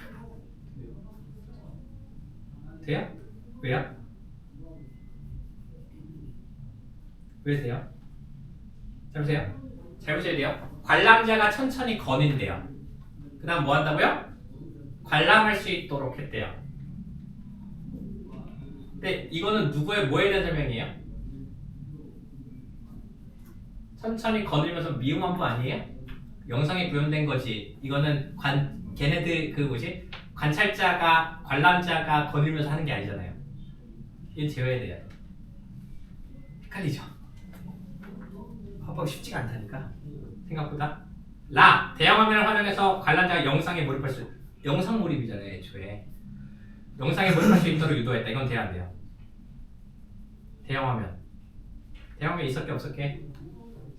있었어요. 대형 16m나 되는 크기의 화면이라고 나와요. 이 정도면 대형 아니야? 16비트면 엄청 큰 거 아닌가요? 이 정도면 큰 거라고 볼 수 있죠. 그 여러분들 그런 거 아니에요? 여러분들 부자야. 그래서 16비트면 안 큰 거잖아요. 우리 집보다 작은데요? 뭐 이럴 수 있어. 우리 집은 뭐 50m짜리 있는데요. 근데 그런 건 드물겠죠. 이 정도 대형 화면이면 해도 돼요. 말만 바꾼 거예요. 말은 돼요? 정통 정원의 특정지에서 바로 사계절의 변화를 영상으로 제작했다. 이건 될까 안 될까? 이것도 내가 체크는 해줬었어. 돼요 안 돼요? 좋네요. 안 되죠. 내가 뭐라고 했어? 얘가 공간 이동한다 그랬잖아요. 대화를 보면 뭐라 그랬냐면 처음에 어디 가다가 뭐 봤고 어디 가다가 뭐 봤다고 얘기해요. 그럼 얘가 공간 이동을 한 거야. 특정 지점에서 사계절을 본 건 아니에요. 사계절은 이동하면서 볼 수 있게 해놨어. 그래서 많은 X 쳐야 되는 거야. 생각보다 어렵다고 얘기했죠. 이 선택지 나와서 이런 다 틀린 거야 지금. 무슨 느낌인지 알겠죠? 내가 뭘 봐야 되는지를 지금 기억을 해놔야 됩니다. 잠깐 쉬었다가 이어서 할게요.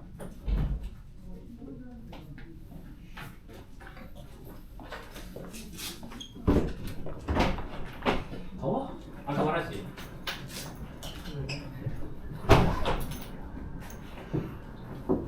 혹시 클리닉 시험지 받아가는 사람 있어요? 일은 혹시 한 번씩만 주는 거예요? 이번 주 받지 않아요? 네. 안 받았어요. 오해서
너뭐 품이 있는데 나는 보조 배터리 두개 있어가지고 해줘.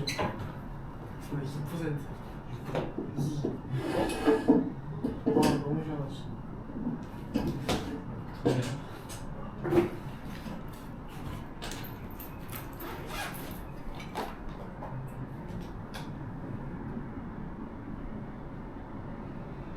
그거 원어통 있잖아. 사연 PDF 찾았어. 어디서? 김도현이 알려줬어. 김도현 사연이나 해? 걔 사탐 배웠잖아. 김도현? 김도현 사탐해? 아니 내신 안 하는데 그 수능 때 그거 헤드를 풀게? 풀었지. 나도 좀 보내줘. 야 공유하면 안 돼. 왜? 보내줘. 틀리는 유빈 아카이브에서 했나 보다. 맞아. 그거 나 그거 구글에 검색해봤거든. 어떻게 하는지 모르겠는데. 근데 가입을 내가 했는데 이거 텔레그램이잖아.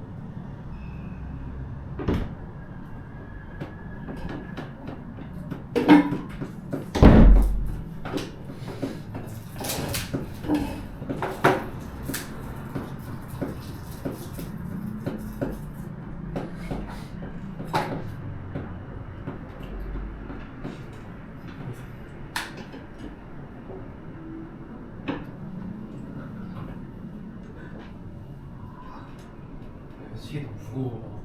내가 3은 1등인 나는 진짜. 사고 개울기에 넣어가지고 누가 있을게? 일단 너네 반에 잘하는 애 있어? 왜 없지? 너네 반 3은 아니 너네 3은 반. 한번 없지. 나 지금 완벽해서 사고만 지금 4-5개 놀리게 됐어. 내 5번 돌리네?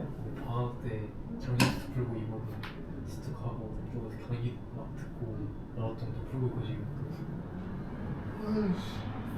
원래는 또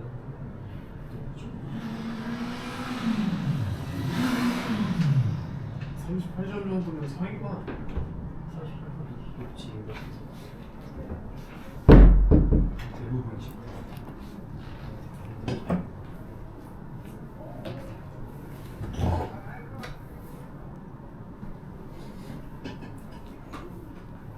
괜찮아.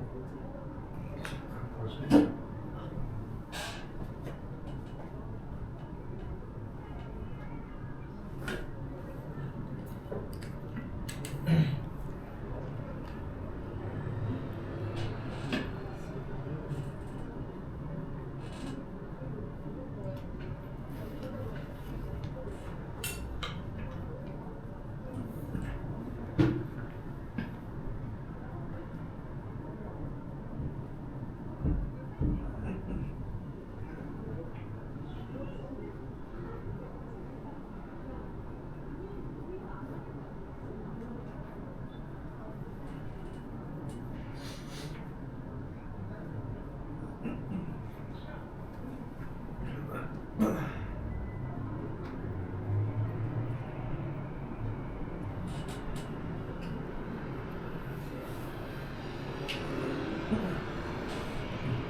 자, 다음.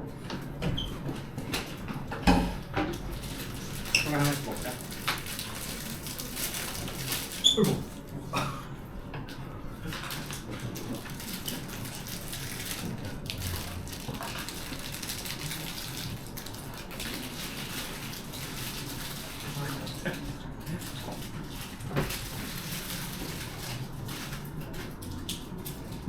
자, 다음.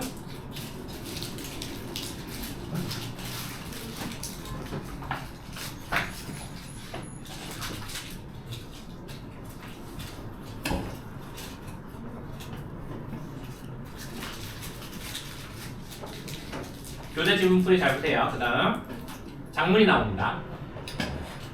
다음은 학생이 교지에 기고한 차 나오죠. 뭐가 나왔어요? 비평문이 나왔어. 비평문이 뭐야? 설명. 아니에요. 설명문이 아니에요. 비평문은 뭐에 가까워? 자, 여러분들이 구분해야 될 게 있어. 비판이랑 비난이랑 비평은 다 구분돼야 돼요. 비판은 뭐야? 비난은 잘 보세요. 내가 한 50억 기부했어. 사회에. 그럼 여러분들 어떻게 해야 돼? 나한테 나에 대해서 무슨 생각해야 돼? 고마움까지는 아니어도 저 사람 참 좋은 사람이다 이 정도까지 할 수 있잖아. 그냥 50억 기부했는데 그 사람한테 착한 척하네, 돈 많은 척하네, 돈이 썩었나 보다 이렇게 얘기했어. 이건 비난이야. 왜? 착한 짓을 했는데도 나쁜 말을 했으니까. 그럼 비판은 뭐야? 기본적으로 잘못된 걸 지적하는 거예요. 그게 비판이야. 그럼 비평은 뭐냐? 자, 비평은 얘네들과 좀 달라요. 이거는 뭐냐면 비평이라고 썼네. 비평은 그래서 말하는 비평이라는 건 뭐냐면 뭐에 가깝냐면 자신의 해설이나 주관적인 의견을 얘기하는 거예요.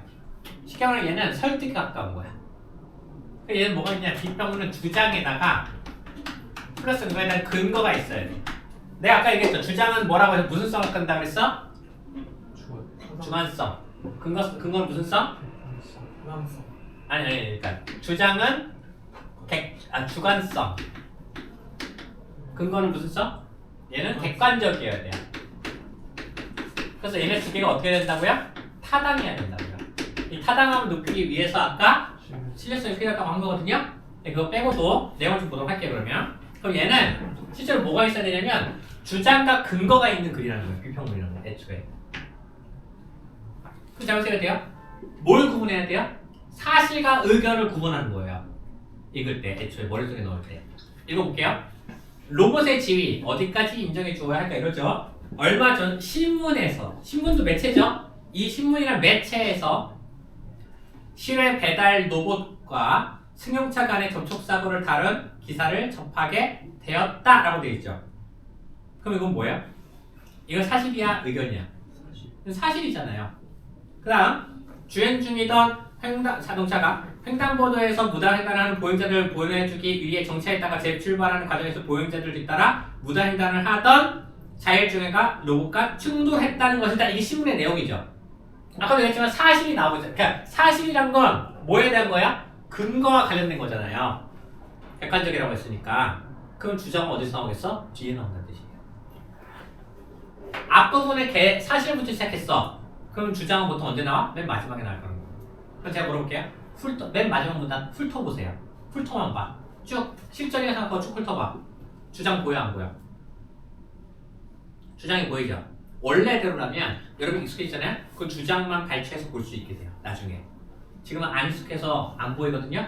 한 번에 안 들어오잖아요. 익숙해지면 주장만 뚜렷하게 보여요.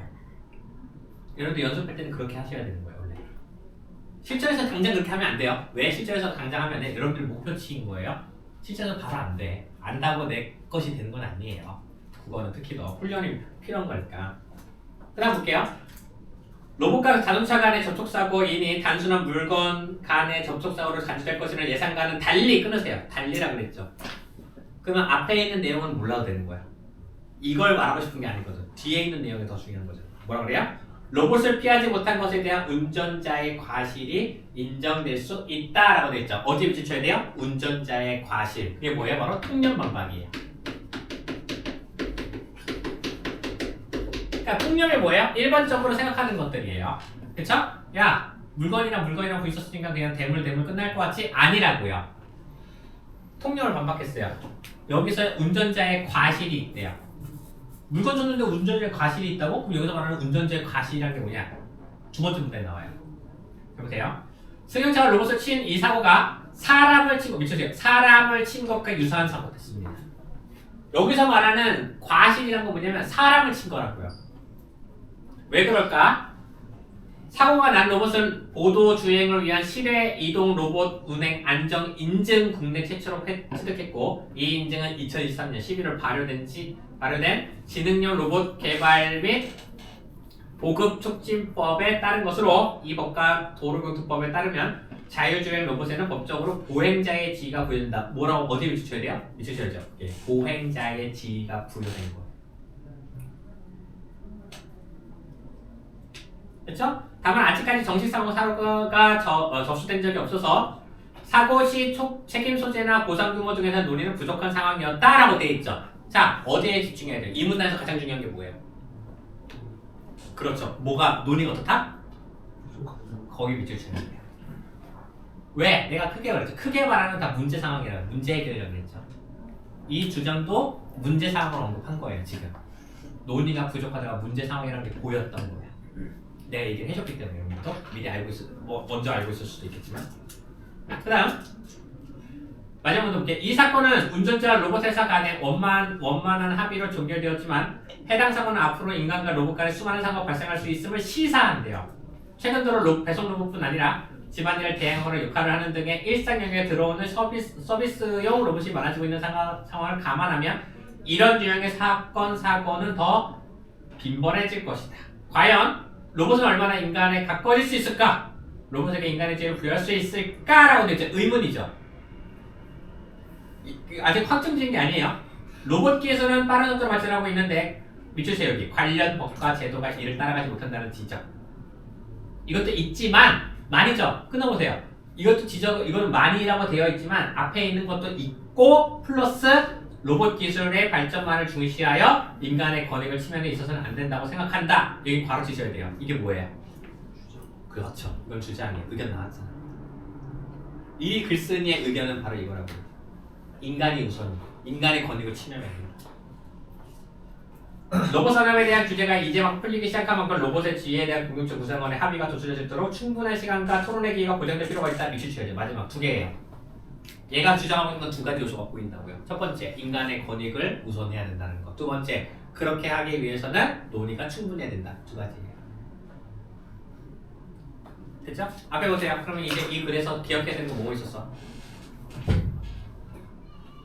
이게 봐.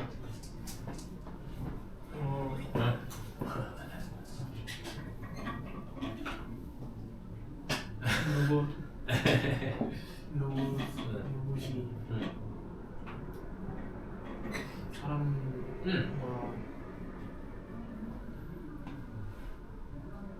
어떤 것을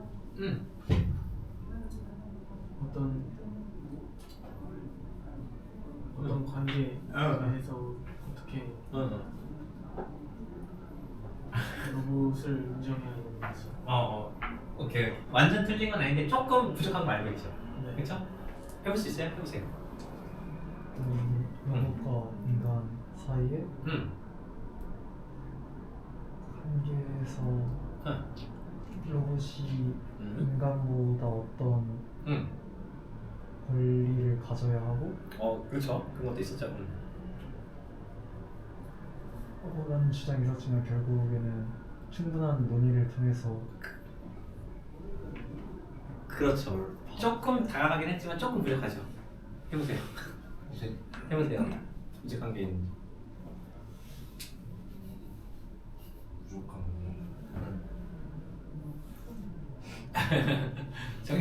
정리가 조금 안 돼요? 해볼 수 있겠어요?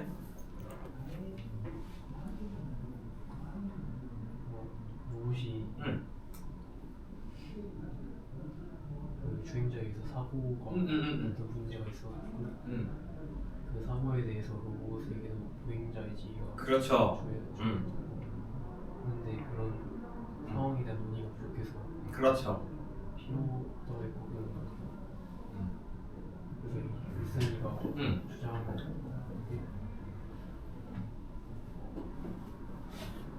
사고가 앞으로 계속 빈번하게 일어날 것 같다고 그래서 또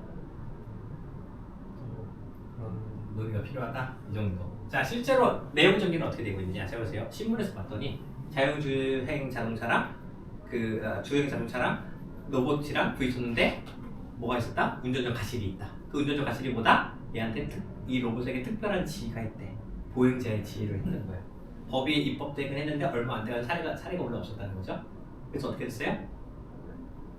이것에 대해서 논의가 부족한데 너무 얘가 의견이 그거죠. 지나치게 개발의 목적에서 사람의 권익에 대해서 무리가 심한 거 아니냐. 그러면 안 된다. 그래서 어떻게 된다? 논의가 충분히 해야 된다. 이게 핵심 내용이에요. 이렇게만 기억한 상태에서 문제를 풀어볼게요. 자, 3번. 이 글의 맥락에 대한 이해입니다. 맥락 1번. 글의 유형 미출세요 일단. 비평문이었죠? 관련된 거겠죠? 시사적인 현안이나 쟁점의 글을 층발점을 삼는다. 돼요 안 돼요? 되죠? 시사적인 현안이라 됐잖아요. 왜? 로봇이 어디까지 제목에서도 의미할 수 있죠. 2번 글의 목적 지세요. 밑줄 세요. 이건 설득과 관련된 거죠. 주장과 의견과 관련된 거면 동그라미 칠 수 있는 겁니다. 뒤에 읽어볼게요. 자신의 선택과 관점에 따라 의견을 명료하게 들어가겠다. 돼요 안 돼요? 되죠? 동그라미 치고 넘어갈게요. 3번 글의 주제 밑줄 세요. 주제가 뭐였어요? 아까 여기서 말하는 주제의 핵심 내용이죠. 주제 인간과 로봇의 공존을 위한 사회적 합의가 시급함을 강조하고 있다. 돼요 안 돼요? 왜요? 근거가 뭐야? 되는 근거가 뭐야? 마지막 문제 응.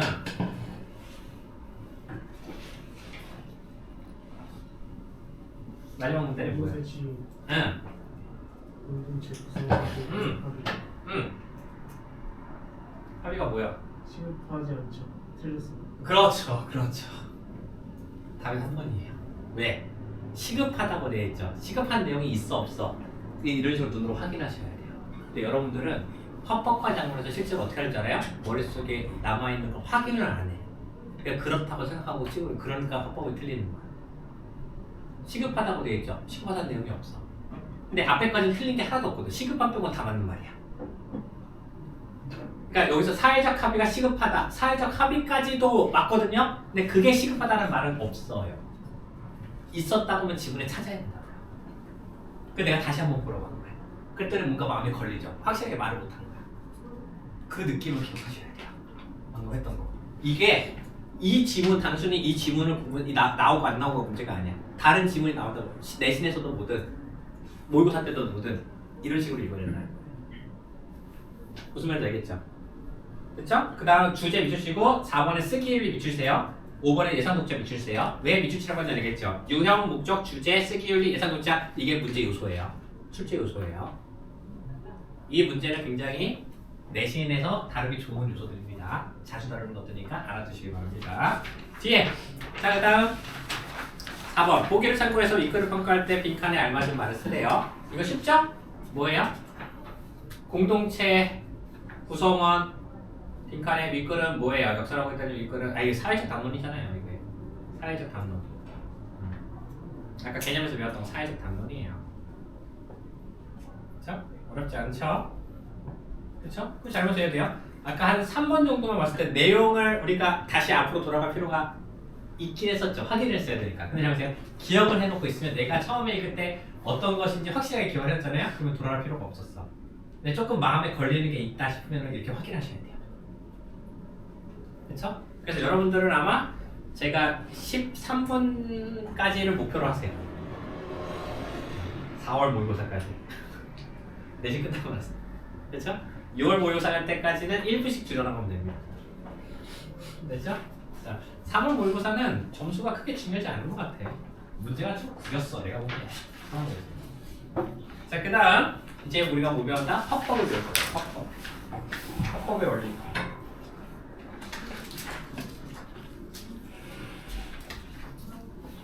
자, 이 화법이랑 이것도 EBS에 있는 개념입니다. 그냥 쭉 훑어볼 거예요. 대화 방식, 대화에 대한 개념이에요. 대화. 대화의 방식에 미치는 자아를 인식하고 관계 형성 두 가지죠. 대화에서 뭘 보면 된다? 자아 인식 밑줄, 관계 형성 밑줄 두 가지예요. 자아 인식하는 것과 관계 형성. 아까 우리 큐레이터랑 대화한 거 맞죠? 그것도 여기 들어가는 거잖아. 그게 여기 나오는 거. 그대로네요. 자아 개념과 대화 방식 관계 볼게요. 자아 개념과 대화 방식은 상호 영향 관계 미치세요. 상호 영향 관계. 서로 주고받는다는 뜻이야. 아까 배웠죠? 긍정적이면 가는 말이 고와야 오는 말이 없다. 그래서 거기 뭐 나왔어요? 긍정적 자아를 갖고 있으면 긍정적으로 대하고 퍼지고 부정적인 자아를 갖고 있으면 부정적으로 퍼지는 거잖아요. 그렇죠? 자기 표현을 통한 긍정적 관계 형성. 밑에 볼게요. 대화에서 자신에 대한 정보를 상대방에게 부담이 되지 않게. 이것도 뒤에 할 거예요. 제가 설명했는데 이게 아까 얘기했던 경륜이에요. 뭐 관용의 경륜 막 이런 거 있거든요. 상대방에게 부담이 되지 않게 미치세요.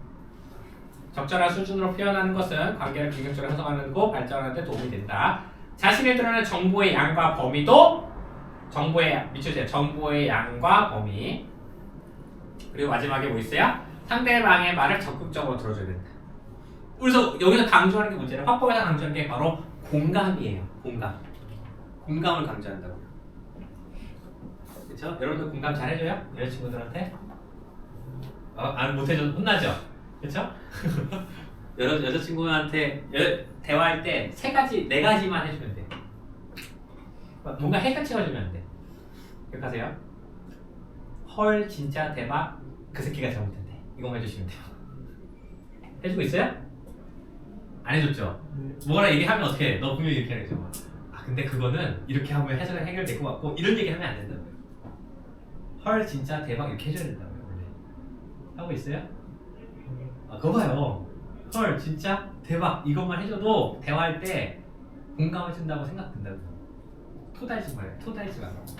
여러분들 제가 연애 상담 고수입니다. 선생님이 7커플을 결혼시켰어. 진짜. 그리고 막 연애 상담하면 내가 웬만하면 다 해결해줘. 진짜로. 근데 해결이 안 되는 경우는 뭐냐? 상담을 해주잖아? 시키는 대로 안 해. 꼭 시키는 대로 안 하더라고. 그러고 나서 나중에 아 근데 그렇잖아요. 뭐 주절주절 하는데 선생님 시키는 대로 하면은 연애를 잘할 수 있다. 근데 나한테 상담 받으려면 두 가지를 딱 봐야 돼. 첫 번째, 시키는 대로 해야 된다. 두 번째, 포기하라면 포기해라 제발. 내가 포기하라고 하면 진짜 가능성이 없는 거야. 난 어차피 때려 죽여도 안 되는 거야. 다시 태어나야 돼. 그렇죠?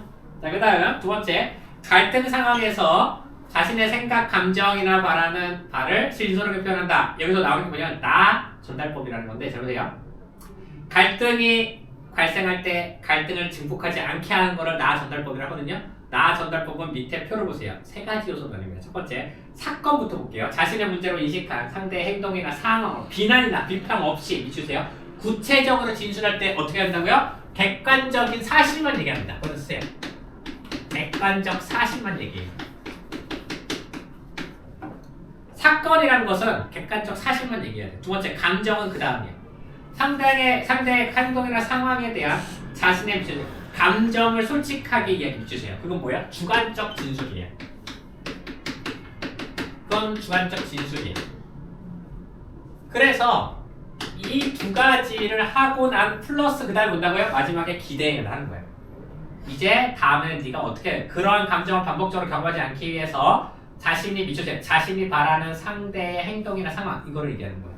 이거 구체적으로 얘기해야 돼. 이것도 안 그랬으면 좋겠어 라고 하든가. 그렇죠? 그래서 예시 밑에 보세요. 밑에 내가 수학여행 여행 때 겪었던 일을 네가 다른 친구에게 말했더구나. 이게 사실이에요. 사실만 얘기했잖아. 나는 그때 일이 너무 힘들었기 때문에 네가 그 일이 친구한테 알려준 게 속상했다. 이 속상했다가 미주세요. 이게 핵심이에요. 너무 속상했다. 마지막에 그런 일을 안 했으면 좋겠다. 이게 기대죠. 그래서 밑에 보시면 갈등 상황에서 감정을 진솔하게 표현하며 상호 협력적으로 갈등을 해결해야 된다. 그 다음 마지막 세 번째, 상대측의 입론과 반론의 타당성 내보세요. 여기서 제일 이거 항상 이래요. 타당성 이게 제일 중요해요.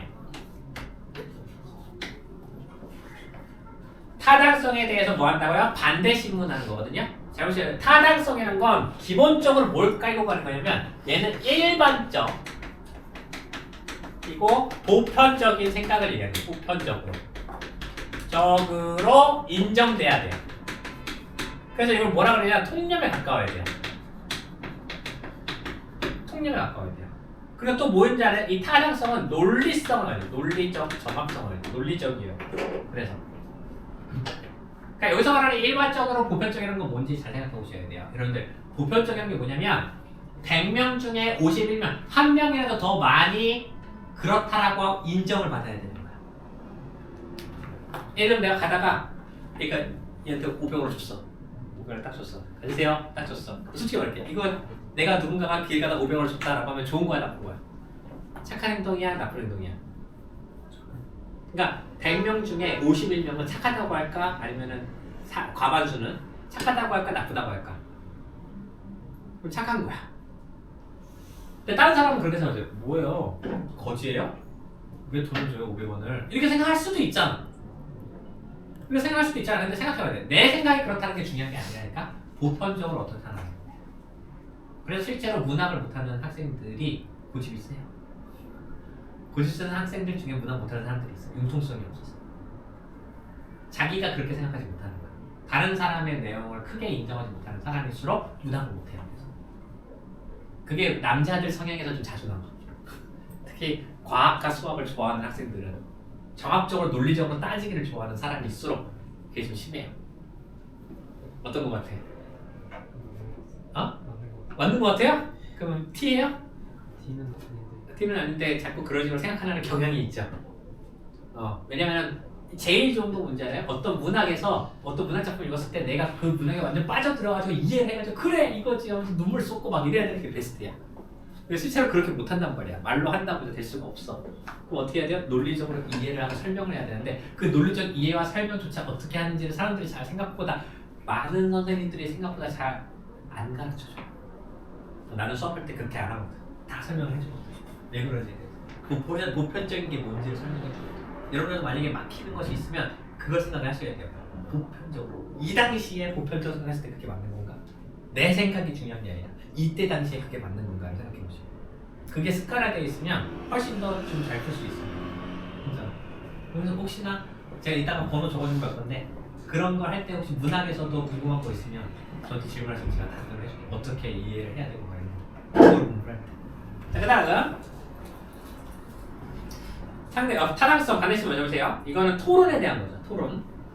질문을 통해 토론의 흐름을 조절할 수도 있도록 질문의 내용과 방식을 계획하고 이런 건 뭐 당연한 거고. 두 번째, 상대측 발언을 단순히 확인의 수준에 머물지 않고 상대층에 위주세요. 논증의 신뢰성, 타당성, 공정성 세 가지라고 그랬죠. 아까 얘기했죠. 신뢰성, 타당성, 공정성. 타당성은 아까 얘기했죠. 일반적으로 보편적으로 논리적이어야 되고 신뢰성은 뭔지 알죠? 그래서 내가 아까 얘기했잖아. 신뢰성 높이기 위해서 전문가의 말도 인용하고 뭐도 어디 출시해서 뭐도 갖고 오고 공신력인데 기관을 뭐도 갖고 오고 막 이러잖아요. 설문조사 갖고 오고 토론에서 그게 나와요. 그런 내용들이 나온다? 주목하면 되는 거예요. 얘가 이걸 근거로 쓰고 있네? 얘가 이런 주장 찬성을 하는데 이 찬성에 대한 근거가 이것들이네? 그래서 얘기를 하면 되는 거예요. 문제에 무조건 나올 거예요. 다음 밑에 예시를 보면 사형제도의 효과를 뒷받침하기 위해서 제시하신 자료는 블로그에서 가진 겁니다. 신뢰할 수 있는 자료를 생각합니까? 이러고 있죠. 뭐예요? 뭘 지금 지적한 거예요? 이 예시에 있는 건? 무슨 성? 신뢰성이죠. 왜 신뢰성이 떨어진다고 얘기하는 거예요? 개인의 블로그. 이 사람은 전문가야 아니야? 전문가가 아니기 때문에. 공신력. 쉽게 말하면 그런 걸 뭐라 그러면 공신력이 떨어진다고 얘기해요. 공신력이 떨어지네요. 이렇게 얘기하는 거예요. 이런 것들. 그 이제 기억했죠? 여러분들이 글을 읽을 때 외부집이 나왔어. 근데 이런 개인 블로그를 갖고 와서 추천한다? 문제에서 무조건 나올 거야. 100% 나오는 거야. 그렇죠? 세 번째, 가급적 예, 아니와 같은 단답형을 유도할 수 있는 폐쇄형 질문을 씁니다. 토론에서는 폐쇄형 질문을 쓰는 게 좋아. 예, 아니요로만. 그럼 폐쇄형 질문의 반대가 뭐게? 폐쇄형 질문의 반대가 뭐게? 그렇죠. 개방형 질문이에요. 그러니까 폐쇄의 반대가 개방형 질문이에요. 근데 왜 개방형 질문을 하면 안 될까? 가급적 하면 안 될까? 여러분 대선 토론 본 적 있어요? 청문회 본 적 있어요? 거기서 뭐라고요? 예 아니오로만 대답하세요. 예 아니오로만 대답하시라고요. 근데 예 아니오로 대답하는 사람 있어요 없어요? 별로 없죠. 이제는 개방형 질문을 하면 자기 변명을 해요. 필요하면 할 수도 있지만 개방형 질문은 자기가 변명을 하고 오히려 뭐라 그러죠? 그것을 만회할 수 있는 기회를 주는 거야. 그렇기 때문에 웬만하면 개방형 질문 이렇게 하는 게 하셨죠? 네. 이거 하는 게 맞다고 생각하네요? 아니요? 라고 얘기해요. 근데 그 토론에서 이렇게 나와. 아니요 한 다음에 하지만 뭐뭐라고 생각합니다 라고 덧붙인단 말이야. 그런 거 나오면 이것도 문제 나오겠는데? 라고 생각하시면 돼요. 간단하죠? 어렵지 않죠? 그 다음 마지막 반대 신문을 통해서 드러난 상대의 논리적 허점. 여기는 반론. 자 보세요. 반대 신문은 반론이 아닌 거야. 반대 신문은 반론이 아닌 거예요. 반대 신문은 뭐야? 상대가 말한, 그러니까 찬성이 했으면은 반대 측에서 찬성이 말한 거에 대해서 지적하는 거예요. 그게 반대 신문이야. 그러면 어떻게 되느냐? 내가 오해하게 돼 있어요, 개념이. 반대 신문이 뭐냐면 먼저 순서가 어떻게 하면 사회자가 뭐라고 얘기하면 입론을 해요. 어떤 찬성이 먼저 입론을 해. 입론을 하면 그거에 대해서 뭐라서 반대 신문이 나오더라고요.